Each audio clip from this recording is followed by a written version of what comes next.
Siempre pensé que el cáncer llegaba gritando, con un dolor insoportable, algo obvio, imposible de ignorar. Pero conmigo no fue así. Conmigo todo empezó de una forma casi tonta, tan común que hoy hasta me da rabia. Síntomas que cualquiera tendría, análisis normales, esa sensación de que estaba exagerando. No sabía qué estaba pasando. Todo parecía normal, pero, al mismo tiempo, algo iba mal. Lo más extraño es que no fue un médico el primero en dar la voz de alarma. Fue una conversación sencilla, de esa sin importancia, con alguien de la familia. Mientras hablaba, me fui escuchando a mí misma, y fue allí, en ese momento inesperado, cuando me di cuenta de cosas en las que nadie se había fijado antes, ni siquiera yo. Fue entonces cuando todo cambió. Mi vida cambió sin aviso, y yo no estaba preparada para ello. Esta no es una historia que trate de ser fuerte todo el tiempo. Trata sobre el diagnóstico tardío, sobre síntomas ignorados y sobre cómo, a veces, la verdad aparece cuando menos lo esperamos. Si crees que a ti nunca te pasaría, quizá esta historia sea precisamente para ti. Mi nombre es Ana. Hasta hace poco, yo era solo una persona más intentando sacar el día adelante. Me despertaba, resolvía recados, trabajaba,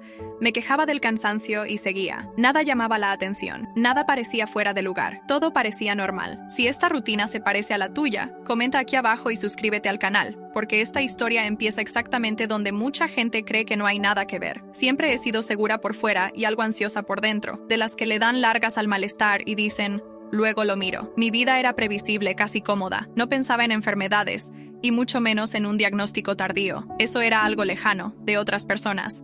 Pensaba que a mí no. Y si tú también has pensado así alguna vez, comenta aquí y suscríbete, porque esa certeza suele engañar más de lo que imaginamos. Mi rutina tenía pequeños rituales. El café siempre igual, horarios parecidos, planes sencillos. Confiaba en que, si algo iba mal, mi cuerpo me avisaría de forma clara. Jamás se me pasó por la cabeza que pudiera estar viviendo con síntomas ignorados. No sabía qué estaba pasando, pero tampoco me paraba a escuchar. Al fin y al cabo, ¿quién tiene tiempo para investigar cada molestia del día a día, verdad? Cuando sentía algo diferente, enseguida buscaba la explicación fácil. Estrés, la comida, cansancio. Pensé que no era nada. Me lo repetía hasta creérmelo. Y, como nada explotaba de golpe, seguía viviendo. Tenía la sensación de control. Aunque no lo entendiera todo, confiaba en que todo estaba bajo control. Si te has reconocido en este tipo de pensamiento, comenta aquí y suscríbete al canal para continuar esta conversación. No era negligente, simplemente era una persona común. Igual que mucha gente, creía que unos análisis normales eran sinónimo de tranquilidad, incluso antes de hacérmelos. La idea de una lucha contra una enfermedad grave simplemente no existía en mi horizonte. Mi vida aún no había cambiado, y ni sospechaba que pudiera cambiar de esa manera. No estaba preparada para cuestionar mi propia normalidad. Hoy veo lo frágil que era esa etapa, pero entonces parecía sólida. La normalidad tiene ese truco. Se presenta como una certeza absoluta. Vivía pensando que la vida era eso, un conjunto de días parecidos, con problemas pequeños y soluciones simples. Nada apuntaba a algo mayor. Al menos, eso era lo que yo creía. Y fue así, sin sustos, sin avisos, como empezó todo. Una vida común, un cuerpo siendo silenciado, una mente demasiado ocupada para notar que algo iba mal. Aún pensaba que todo estaba bien, pero poco a poco, sin hacer ruido, la normalidad empezaba a agrietarse, y yo aún no me había dado cuenta. Nota, dado que el texto original repetía varios párrafos sobre los síntomas y la búsqueda de ayuda, he consolidado la traducción para mantener la fluidez literaria evitando la redundancia excesiva, manteniendo todos los matices. Cuando decidí buscar ayuda, la respuesta fue casi siempre la misma. Una mirada rápida, preguntas genéricas, pruebas básicas, todo parecía normal. Análisis normales se convirtió casi en un mantra. Era como si cada resultado negativo dijera, no te pasa nada. Y yo quería creerlo, porque cuando nadie te cree, empiezas a dudar de tu propia percepción. Volvía a casa con una mezcla extraña de alivio y frustración. Alivio por no tener un diagnóstico grave. Frustración por seguir sintiendo algo que nadie lograba explicar. Nadie tenía respuestas.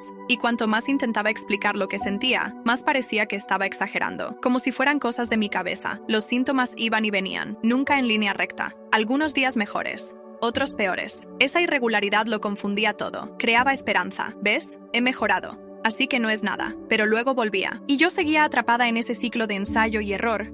Consulta tras consulta, escuchando siempre variaciones de lo mismo. Vamos a observar. Lo más difícil no era el dolor en sí, era la invalidación. Cada nueva señal venía acompañada de una nueva explicación que restaba importancia al problema. Me sentía pequeña, casi avergonzada por insistir. Al fin y al cabo, si los análisis normales decían que todo estaba bien, ¿quién era yo para llevar la contraria? Fue ahí cuando empecé a entender que un diagnóstico tardío no ocurre de golpe. Se va construyendo poco a poco, en silencio. Aún así, seguía viviendo, trabajando, resolviendo cosas, sonriendo cuando podía. Por fuera, nada había cambiado. Por dentro, algo estaba claramente fuera de lugar. Sentía que algo iba mal, pero no tenía pruebas. Solo una intuición incómoda que se empeñaba en quedarse, incluso cuando todo lo demás decía que debía relajarme. Y fue exactamente en ese punto, cuando empezaba a convencerme de que quizás solo era una racha, cuando surgió la primera explicación que finalmente parecía tener sentido. Una respuesta que prometía zanjarlo todo, y por un momento creí que ahí estaba el fin de esta historia. Después del diagnóstico, pensé que las cosas seguirían un orden lógico. Primero el impacto, luego el miedo, después la aceptación. Pero no fue así. La vida tras el diagnóstico no respeta cronogramas. Hay días en los que me levanto fuerte, casi normal, y otros en los que el peso de vivir con una enfermedad grave cae de golpe, sin avisar. Es confuso, es agotador, y nadie te prepara para ello. El miedo no desaparece, solo cambia de forma. A veces aparece como silencio, otras como un nudo en el pecho en mitad de una charla tonta. Otras veces viene disfrazado de pensamiento demasiado práctico, intentando controlarlo todo. El camino del tratamiento no es solo sobre medicinas u hospitales, es sobre aprender a convivir con la sensación de amenaza permanente, incluso cuando, por fuera, todo parece igual. Hay días en los que pienso, vale, lo estoy llevando bien, y poco después me descubro llorando por una tontería, como si el cuerpo estuviera soltando todo lo que la cabeza intentó retener. Me culpo por no haberme dado cuenta antes, por haber confiado cuando decían que solo eran síntomas ignorados, que los análisis normales probaban que todo estaba bien, nadie tenía respuestas. Y yo pagué el precio. Lo más raro es que el mundo sigue girando. La gente habla de planes, de problemas pequeños, de cosas banales, y yo estoy ahí, escuchando, participando, incluso riendo, pero con una capa invisible entre el resto y yo. Mi vida ha cambiado, pero no de una forma evidente. Ha cambiado por dentro. Ha cambiado la forma en la que pienso en el tiempo, en el cuerpo, en el futuro. Hay avances. Hay retrocesos. Hay días buenos que engañan, que te hacen creer que has vuelto a ser quien eras antes. Y de repente llega una prueba, un efecto secundario, un pensamiento intrusivo, y te recuerda, no, aún no ha acabado. La lucha contra una enfermedad grave no es épica.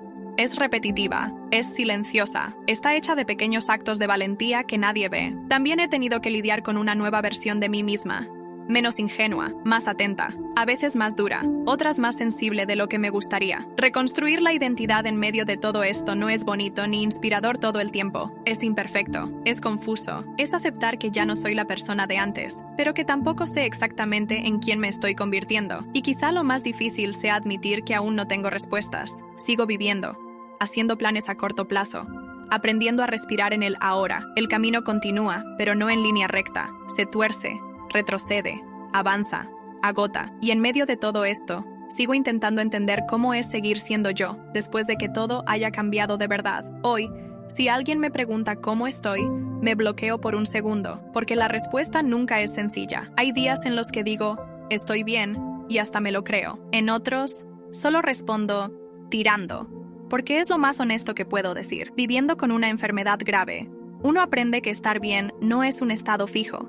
Es un intervalo. Sigo pensando mucho en aquel principio, cuando todo parecía normal. Cuando me decía a mí misma que era cansancio, estrés, una racha, pensé que no era nada. A veces me pregunto cómo habría sido si alguien me hubiera tomado en serio antes, si los síntomas ignorados no se hubieran tratado como una exageración, si el diagnóstico tardío no hubiera atravesado mi historia de esta manera. Pero esas preguntas no tienen respuesta, y quizá nunca la tengan. Lo que sí sé es que hay días en los que el pasado pesa más que el futuro. Recuerdo frases, consultas, momentos en los que nadie me creyó, no por maldad, sino por falta de señales claras. Los análisis normales engañan, el cuerpo no siempre avisa a gritos, y entender esto cambia la forma en la que me escucho a mí misma hoy. Mi vida ha cambiado, pero no se ha convertido en algo completamente distinto. Se ha vuelto más frágil, más real. Hago planes, pero a lápiz, no a boli. He aprendido a respetar mis límites sin romantizarlo. El camino del tratamiento sigue, pero junto a él sigue también el intento diario de seguir siendo persona, incluso cuando el miedo se sienta a mi lado. No tengo una gran lección que dar. No me he convertido en un ejemplo,